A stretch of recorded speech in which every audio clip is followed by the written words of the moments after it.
They're contractors. Looking to see if they're getting their money. Mm-hmm.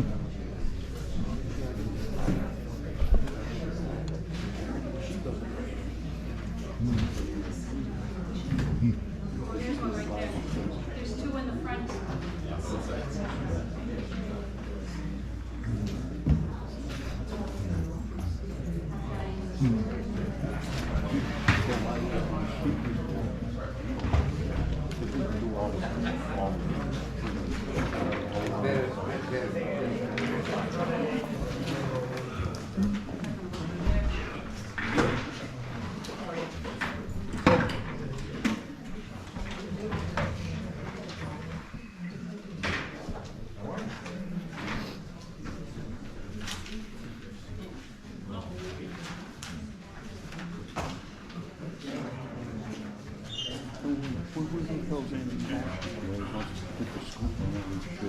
He hasn't run no parts of it.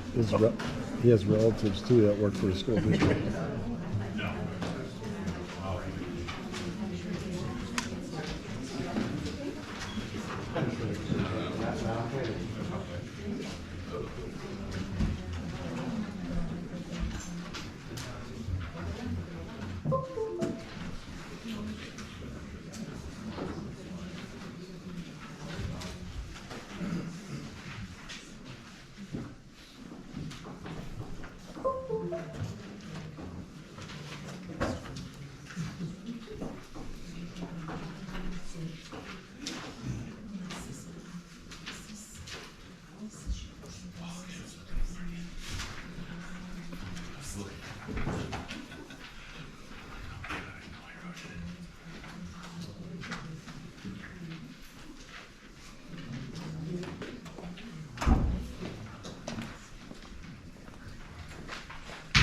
We'll bring the meeting to order 6:21, Thursday, August 11th. Begin with the Pledge of Allegiance, followed by a moment of silence.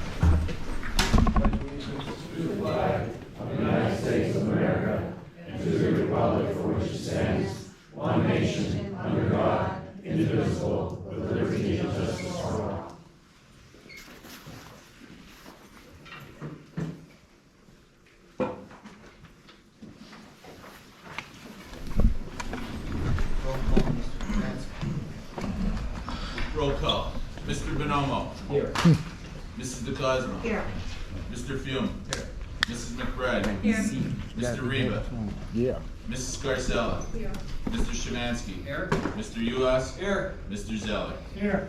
I'd like to announce following executive session, August 11th, tax appeals, personnel, contract negotiations, and litigation. Do you have anyone for public comment directed to board items on the agenda only? Mrs. Childs.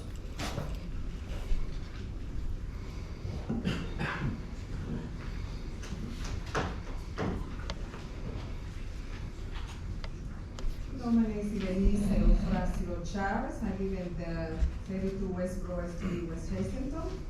And I have a question, comments about the item 55 to 61. I can see you have it here for 5, 6, 7 paraprofessional. I saw you have a 55 here too. So, 58 is included in the agenda too.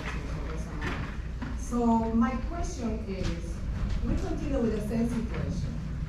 You have the opportunity to hire a bilingual paraprofessional, and we continue with the same situation.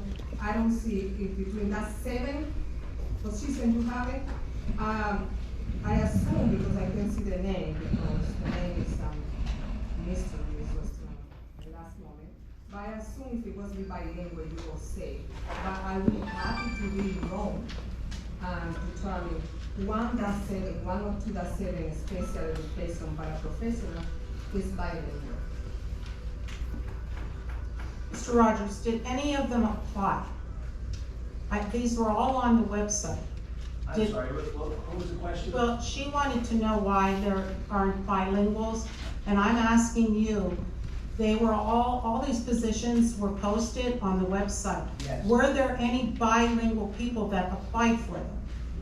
Well, I can't speak specifically to the paraprofessionals, but I know that there is a bilingual liaison on the agenda this evening, in which the individual obviously is bilingual.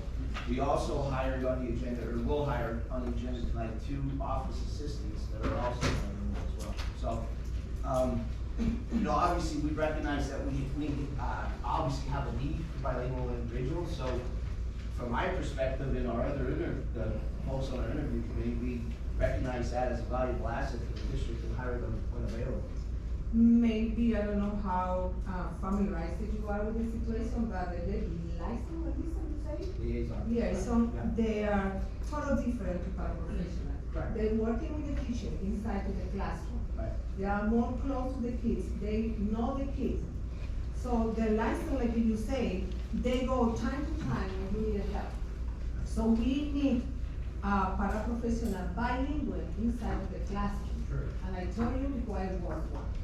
And I know how good we can be with the teacher. We needed to be out to the basement when we are in the state. We are almost 500 in the grade, and the only way we can do it is get a paraprofessional bilingual. I know the teacher is hard because we really have a teacher in the position. We're not looking for take out or good teacher, but I think so when you have opportunity in budget, you can include a bilingual paraprofessional. If I may just add though also, we do have bilingual paraprofessionals in some of our buildings, such as the high school. Yeah, you have, I know you have, and the And minor. also to Mrs. DeCosmo's point, paraprofessionals, we are having such a difficult job right now, attracting and recruiting paraprofessionals. If you know specifically of anyone that's bilingual, please forward them to my office. Honestly, we have Ms. Mohawk, am I right in saying we have some openings, vacancies right now that we can't find people? What means replacing? Does that mean you have somebody before, then yes, and you never? Maybe Plus if of our you, new needs as well, we have a couple new maybe autistic if you give it there a full time with benefit, they don't go to the warehouse. Yeah. So that's the reason you don't have Yeah. a bilingual paraprofessional right now. That's what's happening to me. So if you give it there, the same equal opportunity to another paraprofessional, even they know 2 languages. If you give it there full time, okay, I can tell you on the benefit, you go keep it there, and we go to the better. So, thank you. Thank you. Thank you. Anyone else? Yes, Rich DeLuca. Okay, Mark Rabo.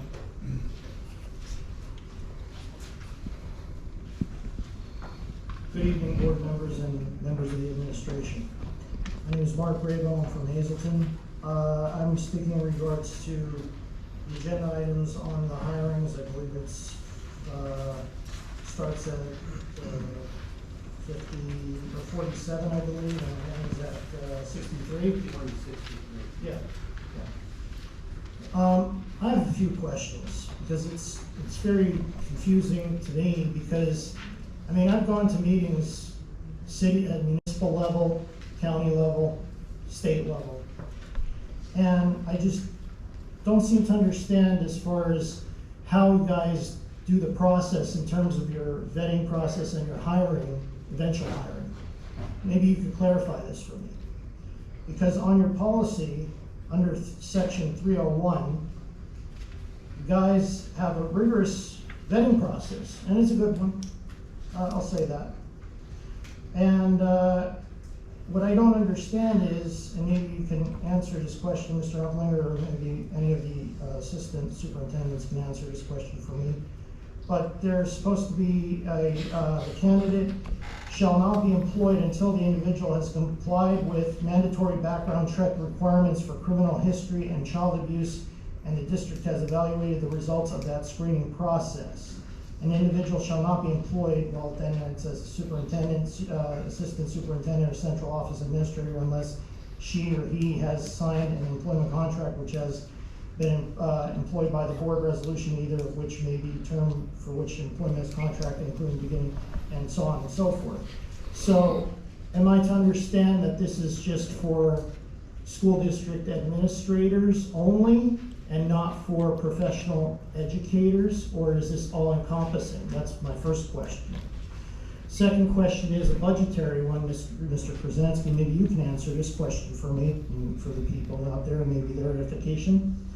As far as is this the funding for these positions, is it coming from the replacements from the people who are leaving and then you're swapping them out? Or is this coming from what I spoke about at the last meeting with respect to the 12 million additional money from the state, maybe using that, or the excess money from the COVID monies that you spoke about at the last meeting to me? That's my second question. Third question would be with regards to the overall process, maybe Mr. Solicitor, because I'm not saying anything with regards to specific personnel, just the process. 15 seconds remaining. As far as the vetting, did all the people that applied, did they go through this process, and was it kosher according to yours and the Department of Education standards? That's my last question. So those 3 questions. Thank you very much. So, with regard to the question concerning the clearances, yes, everybody has to have their clearance, all clearances. FBI, Child Protective, State Police, those three clearances have to be in our possession prior to their employment. Regards to question number 2, which was the budgeted question, if you look after each of the motions there, the last item in parentheses says replacement and budgeted. So obviously if you see the word budgeted, yes, to answer your question, sir, it has been placed in this current budget. A lot of these, when they are replacements, will generate savings for the district, because most of these people that they're replacing went out obviously at the higher end of the schedule, and now these new individuals are coming in basically towards the bottom of the scale. There are also ones that aren't. I'm sorry? What about the positions that aren't? That do not say replacement and budgeted? They should say, if they're not, in that case, they should say new position budgeted or new position not budgeted. And I don't believe to date there has been anything in this new budget that is not budgeted. But it may be a new position, but we did include that in the budget. As far as vetting? But I have to defer to our HR director on that. I don't oversee the selection process, or I'm not really part of that process unless there's an issue that comes to my attention. And many of the assistants or something, can you answer that? Sure, yeah, we definitely vet all of the employees that are future employees or prospective employees. We do that very rigorously according to the policy. And you were submitted to you with regards Yep, to- myself or Mr. Rogers or Dr. Taddy or whomever the application comes to, yes. That's all. Thank you. Anyone else, Mr. Vinall? That's it. A motion to accept the treasurer's report. Motion. Second. Mr. second by Mr. Vinall. Question? All in favor of approving the July 2022 Treasury report, say aye. Aye. Any opposed? Ayes have it, motion passes. Thank you. Before we get into the agenda, there are some items that will be removed from the agenda. Item number 45, 47, 51, 53, and 61. Again, 45, 47, 51, 53, 61.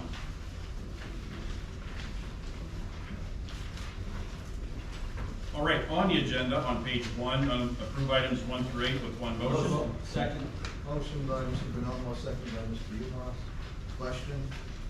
All in favor of approving items 1 through 8 with one vote, say aye. Aye. Any opposed? Ayes have it, motion passes. Page 2, 9 through 20 with one motion. Motion. Motion by Mr. Vinall, second by Mr. Zeller. On the question? All in favor of approving items 9 through 20 with one vote, say aye. Aye. Any opposed? Ayes have it, motion passes.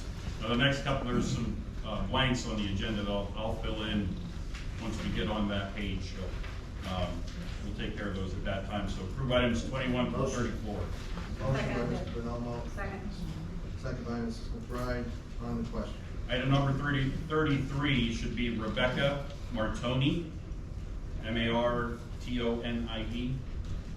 It's actually Martonet. Martoni, I'm sorry. I'm getting old. Martoni, yes, that looks like an E. M-A-R-T-O-N-I-C-K or just C? IK. I-K, thank you. How about 34? 34, Phyllis Colombo.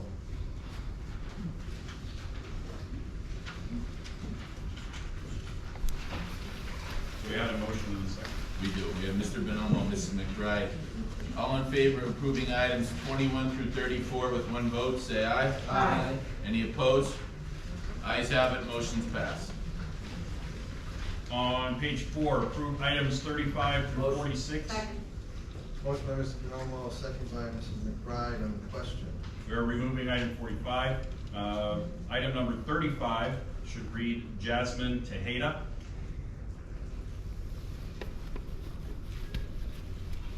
Number 37, Josetta Platch.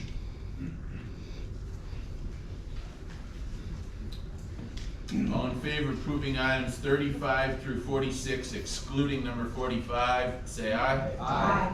Any opposed? Ayes have it, motion passes. On page 5, approve items 47 through 57. Motion. with one Motion by Mrs. DeCosmo, Second. second by Mr. Bonomo, on the question. Removing items 47, 51, and 53. Item number 49 should be Daniela Sanchez. Item 55, Catherine Parsons. Oh, I'm sorry. Number 52, Ann Conflitti. I didn't make it bold enough. I said 55, I'm getting. Item 56, Christine Teeter. And item 57, Anelkis Santos.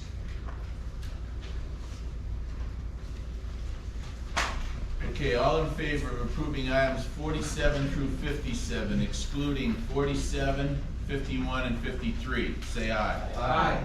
Any opposed? Ayes have it, motion passes. On page 6, approve items 58 through 63 with one motion.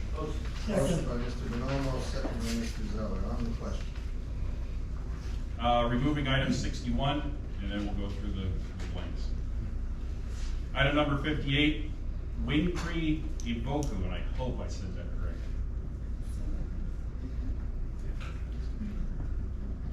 If anybody wants to spell it, I'd be happy.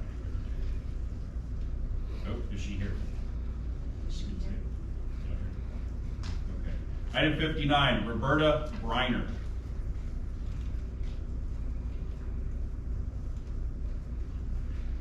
Item number 60, Wendy Shade.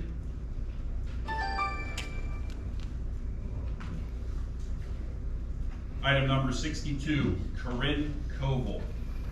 Letter A. Letter B, Brittany Caparel.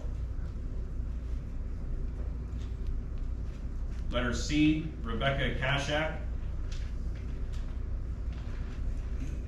Letter D, Taylor Stemrick. Letter E, Lee Guerra. Repeat it, please. A, Corinne Koval. And item number 63, Melissa Donati. Okay, all in favor of approving items 58 through 63, excluding 61, say aye. Aye. Any opposed? Ayes have it, motion passes. We do have a quick addendum. There are two items on the addendum that recommend the appointment of Veronica Schreckengost to the position of English teacher for the Hazelton Area School District 22-23 school year, salary benefits as per the HAEA agreement. Need a motion for that? Motion. Motion by Mrs. DeCosmo, second by Mrs. Scarcella, on the question. So So we're gonna do 1 and 2. I Oh, messed that's up. okay, just say the second name and we can. The second, number 2 is Sheila Patoka. I hope I said that. Patoka. Yeah, per the agreement, for HAE. Yeah, it's in the contract. On the question. Okay, so approving the addendum items 1 and 2 with 1 vote, say aye. Aye.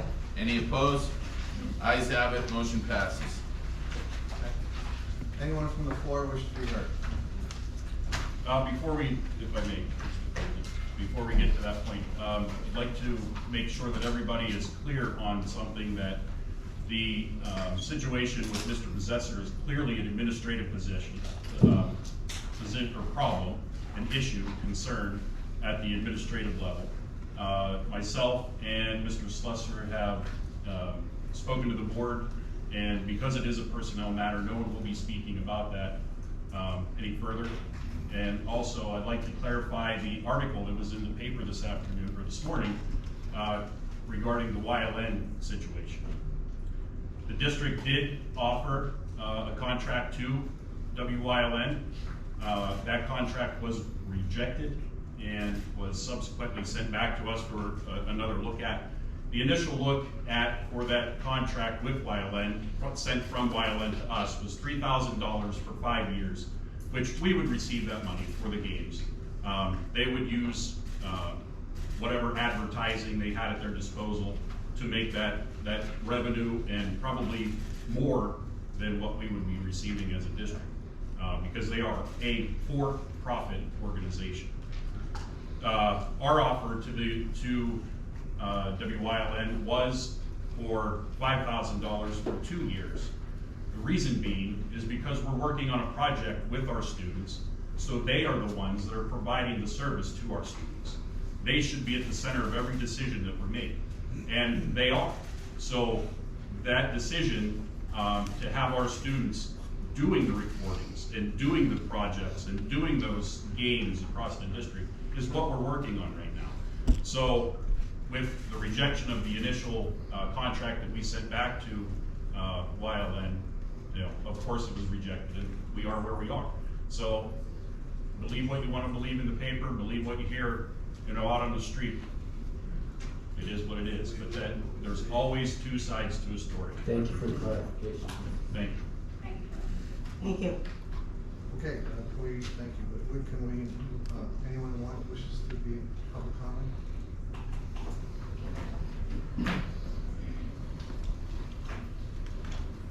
Mark Rago, Hazelton. With regards to capital projects, because I spoke about this 2 meetings ago, and I asked the question with respect to all the different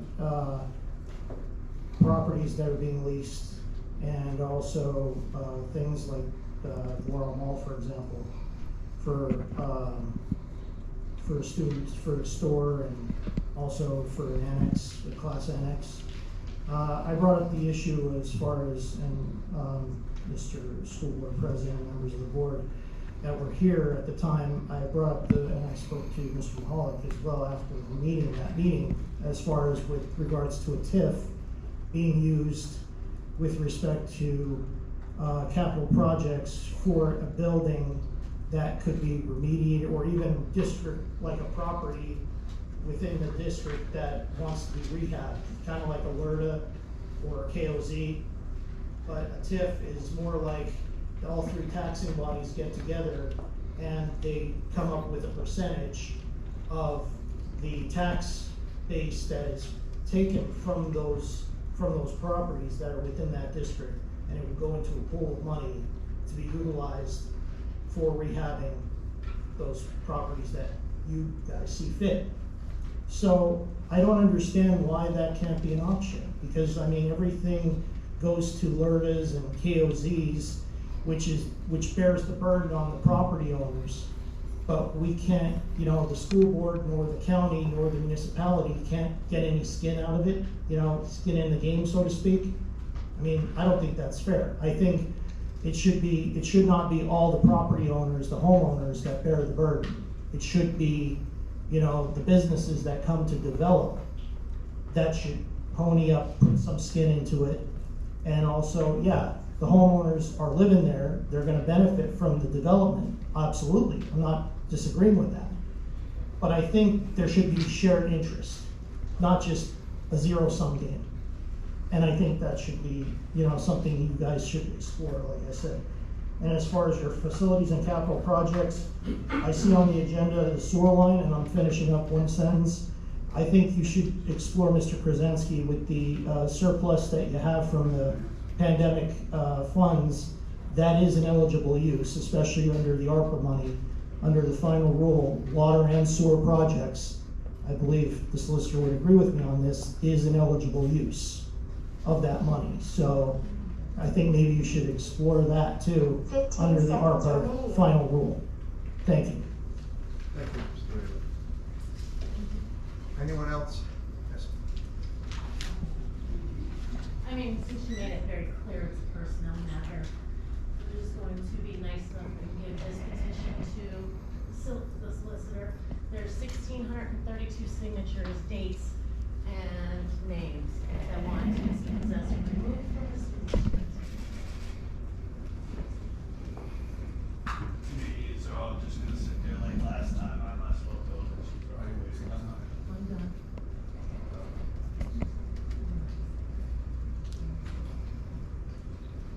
Ricky DeLuca, Hazelton.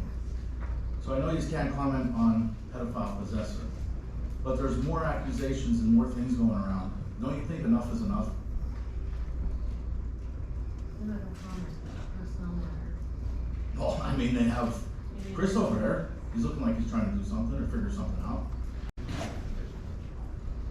Well, I'm just asking a question. When does a child get sexually harassed in this school district and it's okay? Is that like, isn't there priorities? Isn't there? It's never okay. It's never okay. Well, I agree with you on that. That's the smartest thing you ever said. But let's move forward with this and let's get the process rolling. Let's get him out of here. I know he's related to Mr. Cosmo, and I'm not throwing you under the bus, Mr. Cosmo. There's probably other intentions you have to move him somewhere, but if you think he's gonna go somewhere else, we're gonna protest there until this is done. We're not going away. So if you think we're going away, she'll bring a box of tissues next time. You can blow your nose and get the idea out of your head. We're not going anywhere. There's violations in the school district. Now, my recommendation would be, why don't use, because Mr. Szymanski over there is related to 2 state troopers. And I'm not saying they're bad people, but I think there's a conflict of interest. So, in my opinion, why don't you just call the FBI? Or is it because if they dig too deep, a lot of people would go to jail? Yeah, it's interesting, isn't it? So the text message my wife got that she's digging too deep to stop digging, you can send whatever you want. We're not going away. Yeah, I know. Everybody was dumbfounded on it, but she got the text message. I mean, if you'd like to read it after the fact, she'll Who go. said that? So Why do you presume that it would be one of us? we want to stop the corruption in the school district. Everybody knows it's too far gone already. So my next opinion is, why don't you just call the FBI and have them do their investigation? Or is it because too many people are gonna go to jail and they're gonna dig too deep? Right? Is that how this works? Or are we gonna get answers for Brittany Wendell, or are we just consider? There's other students and teachers involved in this. Mr. Uplinger, you did say in your comment that, in that press release that probably Chris Susser wrote, that everybody should come forward. But what's her name? Michelle Planutis, the union director? Union rep, tells the teachers that they're gonna be fired. So how could you fire a teacher that's a mandated recorder to come forward? Tells the teachers they're gonna be So we asked? fired. Hey, Mr. Manone, by the way. Wait. Yeah, bring up the tax sale. Wait, excuse me, back up for 1 minute. Back up about What teachers are gonna be fired? What's that? What teachers are About gonna be teachers fired? are going to be fired. If teachers speak up, if they Oh. come If forward. the teachers speak up, they were told they're gonna be fired. Michelle Planutis said that to teachers? Yes. I don't think so. I highly doubt that. Okay. Ms. Planutis, Yes. would you please respond to that? That is absolutely not true. I never So, told okay, teachers okay, they would be then let's move fired. forward. Can we get the teachers to come forward without being I encourage them all to come forward if they have something to report, of course. Absolutely. My office is always, my door is always. Awesome. Now, one more thing. Is it a conflict of interest for Mr. Bonomo to buy tax properties? Tax properties? Is that a conflict? Since he's on the school board or no? I'm just asking a question. Buy real estate, you mean, to buy Yes. real estate? Tax delinquent properties at the tax auction. Why would you? It's not? I can't imagine it would be. It's not, okay. Thank you. Thank you. Anyone else? Yeah, I want a quick add, Mr. Solicitor, that petition I gave you, I am personally hand delivering it to you and every member, because I will be in the next week or so, I will be going up to the Luzerne County Courthouse. If I don't have an answer as to the status of Mr. Possessor, I'll be filing for, I'll have the judge file for a court date, and everybody will be brought in. Thank you. Anyone else? Yes, sir.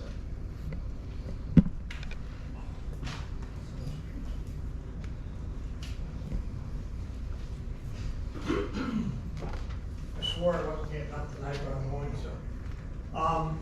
Dr. Uplinger, with all due respect, I have to be. Barry, do you mind saying your name for the record, please? Okay, my name is Barry J. I'm a consultant for WYLN TV and your senior engineer.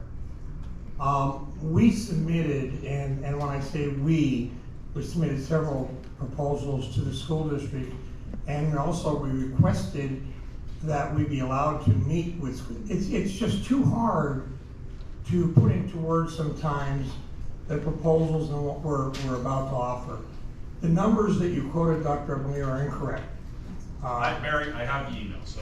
Okay, I have the email also.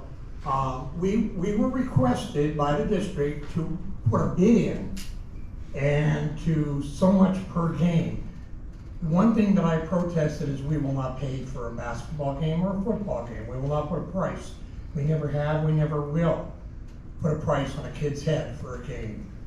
We have made several requests. I met with your instructors throughout from Kaiser to Koslop to the next guy and said, listen, we have paid internships for your students. They were enthused by that, but we never saw anyone. The last conversation I had was at graduation with a gentleman, his name is John, and he said, I really don't have any students for you to do this.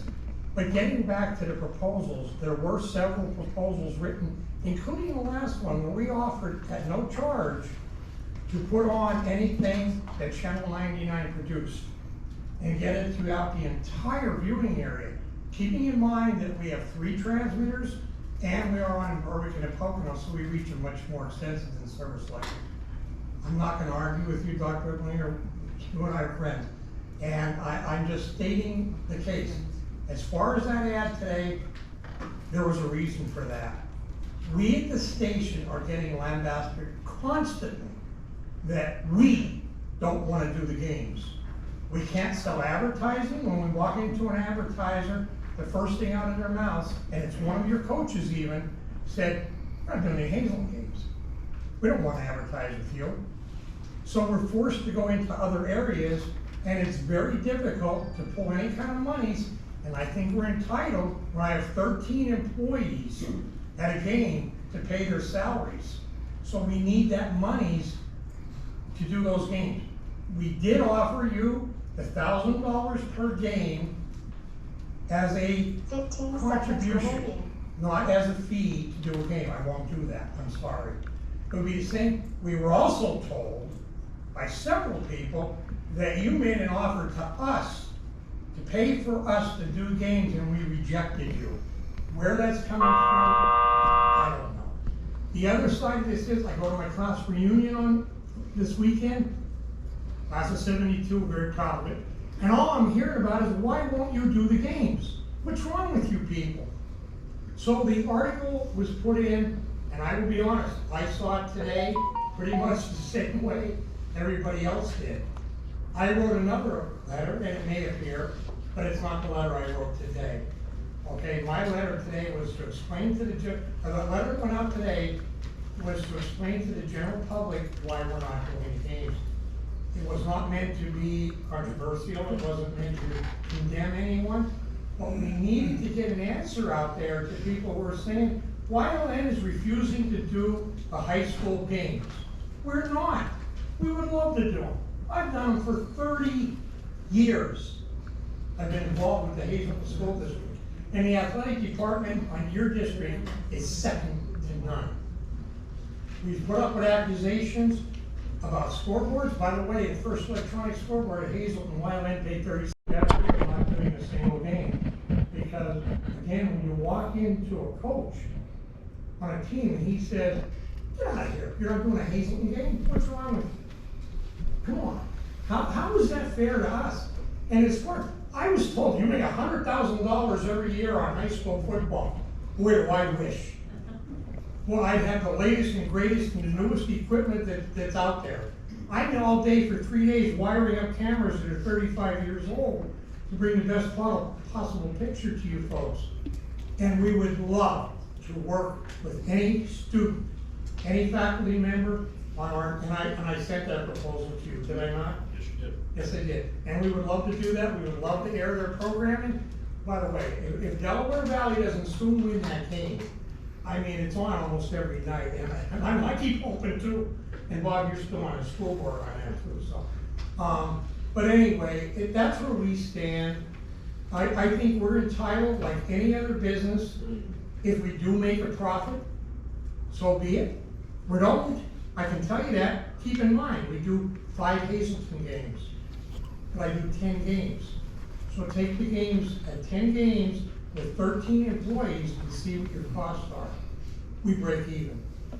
And then we wait for playoffs, and the PIAA turns around and charges us $5,000 to do a game. Or District 2 charges us $4,000 to do a game. And that's on top of your expenses. I don't know who gets that money. I certainly hope the district does. But I don't think you do. I really don't. So that's where we stand. Please take today's letter as not a letter against you, but a letter to the public, because I am serious with the amount, and I'll show you the phone calls, the emails. Why is WYLN refusing to do the high school football? And you know what we hear? Do you know how many grandparents have watched those games? Do you know? And again, I think the kids can do a great job. Don't get me wrong. I'd love to work with them. Matter of fact, I have Ryan Osachi right now who graduated from that program, works for us. I know of 2 other kids that went on that worked for that program. Thank you, Mr. Chair. I'm sorry? I said, no, it's me. I said, thank you. I mean, the time is. Okay, I apologize again, but that is the reason for that letter. It was not meant to attack anyone on this board or in the district, but to explain to the public and to say to them, hey guys, we're trying and we'll continue to try. And I hope that we can work together. I really do. Because I think we have a lot to offer the district. We really do. Thank you. Thank you very much. Thank you. Anyone else from the audience? Yes, ma'am. First, last time, Beaver Meadows. I had my little cousin come to me. Will be in the 9th grade for the 2nd time this year. She said she was in a high school with an English teacher. She was teaching them about rap singers. Why are we teaching kids about rap singers in English class? Could you get that information to Dr. Upplinger? Yeah, I can email you the teachers. Yeah. I have it all. The Okay. teacher's name. Yeah, great. And another question, why aren't we teaching these kids curse and handwriting? That's a great question. I've been teaching my daughter, she's going into 7th grade. I think this needs to be taught to these kids. How are they gonna sign their own names? How are they gonna sign a check? How are they gonna even do a checkbook? You need to teach them this stuff. I don't even think our teachers would disagree with that. No, but it needs to be done. Sure, and we can certainly look into that, how we can, I hate to use the term, plug it in, but when I taught English, and, I totally agree with you. It's a lost art. It's because everybody's on a keyboard now, and, you know, with COVID and everything going on there. Right, but you that's know, not that an excuse. situation- It should No, it's have not been an excuse. continuing. Right. You know, because I know when I was a kid, I came to the school and I graduated from here. And I learned cursive. That's how I learned how to sign my names. Right. You know, but these kids, they need it. Yeah, we'll look You into know, that. and one other thing, with your school bus, with the drivers, is it possible to maybe put some kids from one town, Beaver Meadows for an example, my town, with Tresco, cause there's not many kids on neither one of those buses, and it would save, you know what I mean, because these are short bus drivers, that would save a lot of time, Well, you know, trying to find another bus driver, stuff like that. yeah, we can certainly we look at routing every year. We try to I mean, the bus condense goes, and consolidate, and there are some times that the buses will, one bus will pass your house and go, well, why isn't my kid on that one? And then the next one comes up and picks up your kid. Exactly. So it's just the way that the routing is. We'll take a look at it. Mrs. Gambini's here. I know they take the same, it's the same Yeah, route, yeah. you know what I mean, and there's, We it'll try to save a get as lot. efficient as, with 256 square miles, it's pretty difficult to do that, but we do it every year, but yeah, we'll take a look at it. Dr. Oakland, may I respond to Yeah. that first question? Sure, thank you. I have to admit, I don't know who you're talking about in terms of the actual lesson, but I can tell you we're under the assumption that rap singers are automatically going to be talking about something negative. There are a number of textbooks out there right now that are being taught at schools all across the country dealing with rap lyrics which deal with poetry, especially with iambic pentameter, especially with rhyme couplets. So the teacher may be actually utilizing that type of mentality with students to be able to pull them in to better comprehend the idea of poetry. I don't want you to think that they're utilizing rap lyrics in a negative light. So if you're hearing something to the effect of, this teacher is teaching rap lyrics within the framework of the classroom, I can promise you, it's not going to be dealing with the negativity. It's not going to be dealing with something that involves profanity. 15 seconds remaining. Thank you. Thank you. Anyone else from the audience? Civics is direly needed. As someone who is a proponent of teaching government, you know, and how it's supposed to operate, I can attest, I want civics in our school district, once again. I'm a proud student, graduate of this school district. I want to see civics back in our school district because it's sorely needed. Thank you. Motion to Motion adjourn. by Mr. Second. Second by Mr. Bonomo. Move into committee meetings. Mr. Krasansky, we start with,